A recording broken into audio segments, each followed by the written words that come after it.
When you're hitting in a situation like this, you have to find a way. Now, meanwhile here, this ball's hit fairly well down that left field line, and it's going to stay fair. It's a home run. Hey, what's up everybody? It's Brian from Patchwork Gaming, and today I'm going to teach you how to get good in MLB The Show 18 at the opening day event. Common lefty rotation.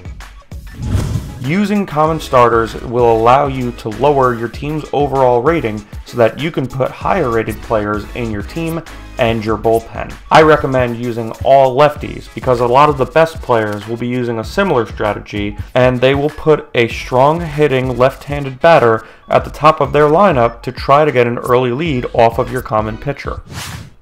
The must-haves. These are the must-have players, in my opinion, that you need to include into your lineup and your bullpen in order to have your best chance of success. Kyle Schwarber, but put him as catcher, and I know what you're thinking, he has really bad defensive stats. Oh, and he botches it! But I have not had any problems with him blocking the ball behind the plate. His power is absolutely immense, especially against right-handers, and 1/4 of all of my hits have all been Schwarbombs. JD Martinez. You can put this guy right in as your cleanup hitter, and he can hit lefties or righties. He's especially dangerous if you put him in back of Kyle Schwarber, and it makes people think twice about bringing a lefty in to face Schwarber for just one batter. Terrence Gore. Don't let that 56 overall rating fool you. This guy is an absolute burner on the base passing. Having Gore steal you a base late in the game as a pinch runner can mean the difference between winning and losing. Plus, his 56 rating allows you to keep your team's overall rating much lower. Whether he's starting for you or coming in as a bench bat, you cannot overlook the power of Matt Olson.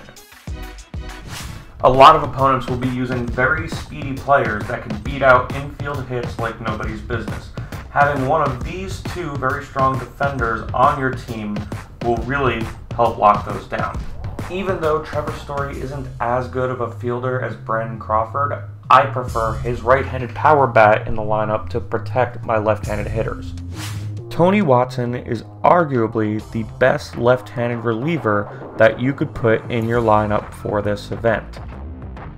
He has the stuff to get both lefties and righties out, as well as induce ground balls, which are great for getting out of the inning with double plays. Even if you can't afford this version of Tony Watson, which is obtained by completing the Pirates collection, you should still use his common card. It's not as good, but it's pretty darn close as far as results go. Phil Niekro might be the most essential person to put on your team in this event. He can take up multiple innings, which is great for coming in right after the first batter that you face, and I've had him pitch all the way up through the 5th inning in certain games. This flashback Brad Ziegler is also a must-have on my list.